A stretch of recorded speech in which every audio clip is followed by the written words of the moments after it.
ജനുവരി 14 കൊല്ലം ജില്ല ഇന്ത്യയിലെ ആദ്യത്തെ സമ്പൂർണ്ണ ഭരണഘടനാ സാക്ഷരത നേടിയ ജില്ലയായി. 2023 ജനുവരി 14 കേരള മുഖ്യമന്ത്രി പിണറായി വിജയൻ കൊല്ലം ജില്ലയെ ഇന്ത്യയിലെ ആദ്യത്തെ സമ്പൂർണ്ണ ഭരണഘടനാ സാക്ഷരത നേടിയ ജില്ലയായി പ്രഖ്യാപിച്ചു.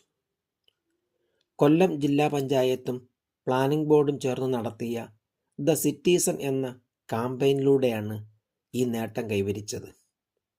ജില്ലയിലെ മുഴുവൻ ആളുകളെയും ഭരണഘടനയുടെ അടിസ്ഥാന തത്വങ്ങൾ പഠിപ്പിക്കുക എന്നതായിരുന്നു ഇതിൻ്റെ ലക്ഷ്യം. അതിനായി 2000-ലധികം പരിശീലകർ വീടുകളിലും സ്ഥാപനങ്ങളിലുമായി 16 ലക്ഷത്തിലധികം ജനങ്ങൾക്ക് ഭരണഘടനയെക്കുറിച്ച് ക്ലാസുകൾ നൽകി. ആശാപൂർണാദേവി ജന്മദിനം. മനുഷ്യപക്ഷത്ത് നിലയുറപ്പിച്ച് കഥകൾ എഴുതുകയും മനുഷ്യാവകാശങ്ങൾക്ക് വേണ്ടി പോരാടുകയും ചെയ്ത എഴുത്തുകാരിയും സാമൂഹ്യ പ്രവർത്തകയുമായിരുന്ന മഹാശ്വേതാദേവി 1926 ജനുവരി 14 ബംഗ്ലാദേശിൻ്റെ തലസ്ഥാനമായ ധാക്കയിൽ ജനിച്ചു.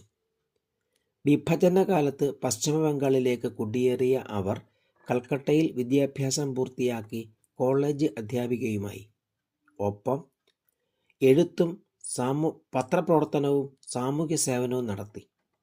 സ്വാതന്ത്ര്യ സമര ചരിത്രത്തിലെയും ഗോത്രവർഗ പോരാട്ടങ്ങളിലെയും ഐതിഹാസിക നായകനായ ബിർസ മുണ്ടയുടെ ജീവിതത്തെയും ഗോത്രവർഗ പോരാട്ടങ്ങളെയും ആസ്പദമാക്കി രചിച്ച ആരണ്യർ അധികാർ എന്ന നോവലും ഗോത്രവർഗ സ്ത്രീകളുടെ പോരാട്ടവീര്യം പ്രകടമാക്കുന്ന ദ്രൗപദി എന്ന കഥയും ഏറെ ശ്രദ്ധേയമായി. ബീഹാർ, മധ്യപ്രദേശ്, ബംഗാൾ എന്നിവിടങ്ങളിലെ ആദിവാസികളുടെ അവകാശങ്ങൾക്കായി ജീവിതം മാറ്റിവെച്ച അവർ പശ്ചിമ ബംഗാൾ ഖേദിയ സബർ കല്യാൺ സമിതി എന്ന സംഘടനയിലൂടെ ഗോത്രവർഗക്കാരുടെ ഉന്നമനത്തിനായി പ്രവർത്തിച്ചു. 1986 പത്മശ്രീ ബഹുമതി, 1996 ജ്ഞാനപീഠ പുരസ്കാരം, 1997 മാഗ്സസെ പുരസ്കാരം, 2006 പത്മവിഭൂഷൺ ബഹുമതി തുടങ്ങിയ പുരസ്കാരങ്ങൾ ലഭിച്ചു. 2016 ജൂലൈ 28 അന്തരിച്ചു. മാണി മാധവ ചാക്യാർ ചരമദിനം.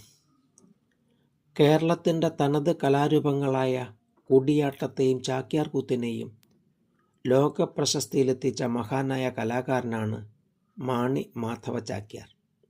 1899 ഫെബ്രുവരി 15 പാലക്കാട് ജില്ലയിലെ കിള്ളിക്കുറിശ്ശിമംഗലത്ത് ജനിച്ച അദ്ദേഹം 1990 ജനുവരി 14 അന്തരിച്ചു. കേരള സംഗീത നാടക അക്കാദമി അവാർഡ്, കേന്ദ്ര സംഗീത നാടക അക്കാദമി അവാർഡ്, കാളിദാസ സമ്മാൻ, പത്മശ്രീ ബഹുമതി തുടങ്ങിയ ബഹുമതികളും പുരസ്കാരങ്ങളും ലഭിച്ചു. കൂടിയാട്ടത്തെക്കുറിച്ചും അഭിനയകലയെക്കുറിച്ചും അദ്ദേഹം രചിച്ച ആധികാരിക ഗ്രന്ഥമായ നാട്യകൽപദ്രുമം എന്ന കൃതിക്ക് കേരള സാഹിത്യ അക്കാദമി അവാർഡും ലഭിച്ചു.